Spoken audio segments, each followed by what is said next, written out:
Now, this video isn't about putting Diana down.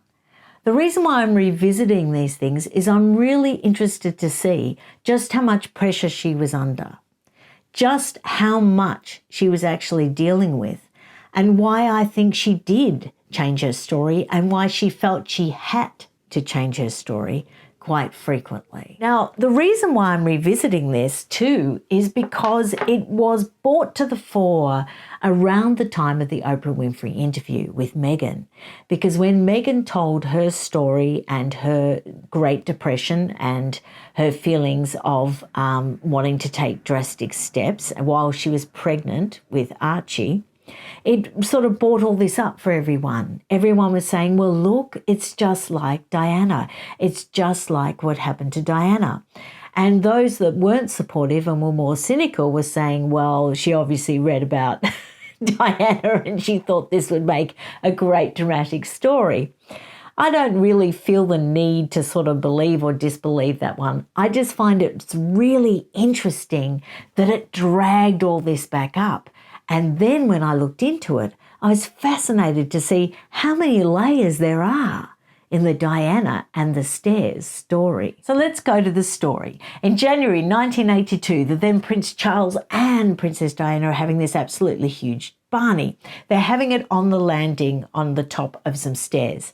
The then Prince Charles goes off down the stairs in a huff, and Diana, in a hurry to follow him, trips over and falls and lands on her belly, which of course was shock horror because she was then pregnant with Prince William. The Queen, hearing the ruckus, comes out of a room down at the bottom of the stairs, helps to pick her up. The Queen is shaking, ashen-faced, just so distraught that the accident happened.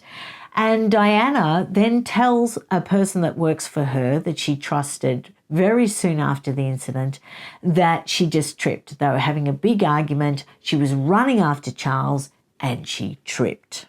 Now, that is the version that actually got out into the newspapers, and it got out into the newspapers via James Whittaker. Now, this was way before phone hacking at this stage, but the way the newspapers used to get all their juicy stories about royal goings-on were they used to have moles in the palaces and in the houses, and they used to cultivate these moles, a footman here and a footman there, and an aide there and an aide here and a maid there, and they used to get the inside goss quite frequently, and it would appear in very short course in a newspaper.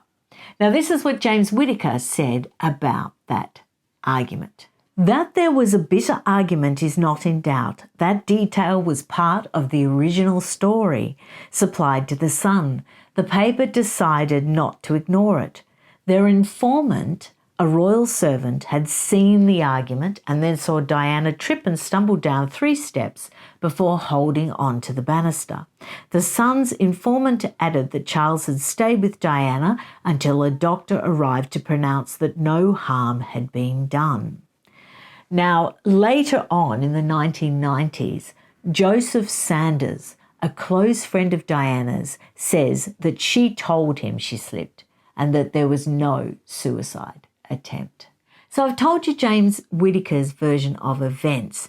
Now, we'll get on to the Andrew Morton version now. Now, when Andrew Morton's version came out, it caused such a ruckus. I mean, it just caused a lot of upset in the palace, and it really made the then Prince Charles look absolutely awful.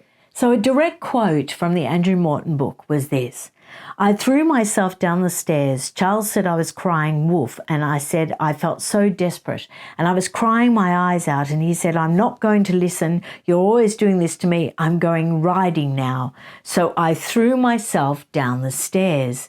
The Queen came out, horrified, shaking. She was so frightened. I knew I wasn't going to lose the baby, but I was quite bruised around the stomach. Charles went out riding, and when he came back, it was just dismissal, total dismissal.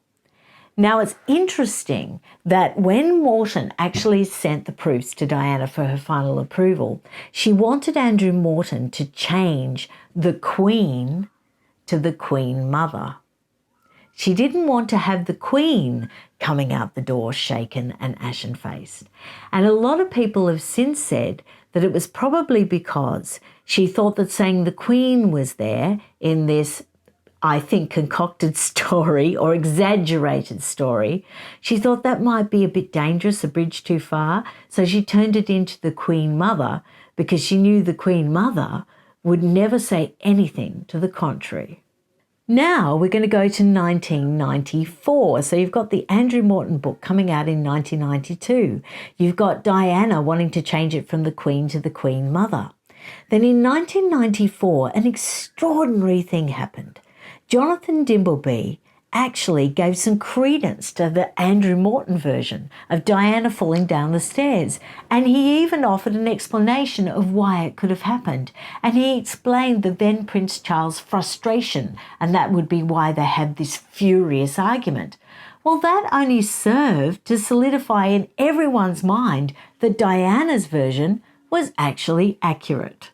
And now for the plot twist. After the 1994 Jonathan Dimbleby, in 1995, Tim Clayton and Phil Craig says this. In 1995, the writer Lady Colin Campbell announced that in an interview with her in 1995, Diana denied that any of this had happened at all and had blamed Morton for distorting what she had told him. Now, it would have been incredibly difficult for Andrew Morton to keep silent. But you know, to his credit, he did. He kept silent. He let all this go. So let's go for a quick recap. We've got, in January 1982, Diana tripping, telling a servant or a member of staff, we should say, and also a close friend that she just tripped. Okay. Then you've got Morton's book coming out in 1992, where you have the dramatic version. But Diana wanted changed from the Queen to the Queen Mother coming out of the room down at the bottom of the stairs. Then you have James Whittaker version, where it's very mild and she only tripped down about 3 stairs. And James Whittaker goes on to say that the then Prince Charles took Diana out for lunch at a beach house they have to sort of soothe her down and to show support and to show her love. And it's interesting that a month after all this supposed to have happened, they went on that really romantic second honeymoon in the Bahamas, and they were photographed kissing in the sea, and they just couldn't keep their hands off each other. So that was just like a month after this happened. So then you've got 94, you've got Jonathan Dimbleby coming out suggesting that the Andrew Morton version is correct, but giving explanations of why it could have happened. And then in 95, you got Lady Colin Campbell saying Diana told her it never happened and that she just tripped, and Andrew Morton exaggerated it. Well, Andrew Morton kept quiet faithfully till 1997 when he released the Diana tapes. And it was in those tapes we heard that it was actually Diana that delivered that version to Andrew Morton. He didn't exaggerate it. He just faithfully wrote down everything she said in the tape. Now, why would Diana change the story? Well, I think it's obvious that in the Andrew Morton book, she tried to change the story because she was looking for the upper hand. She was looking to get across to the public that she'd been cruelly treated, and so she was looking for dramatic examples to illustrate that point. In 1994, when Jonathan Dimbleby came out and implied it was true, he scared her. She didn't expect it. And the reason why she didn't like it and didn't expect it and tried to walk it back was because she was worried how it made her look. She was worried that people were starting to say, how could a mother deliberately throw herself down the stairs and deliberately maybe injure her unborn baby? So that is why in 1995, she tried to walk it back with Lady Colin Campbell. And it's interesting that we never would have heard those tapes. We never would have heard what Andrew Morton actually heard when he wrote that book if Diana hadn't have died and the tapes had been made available. And that opens up a whole other can of worms, doesn't it? So let me know what you think down below. Isn't it fascinating that over that timeline, the Stair story changed so often?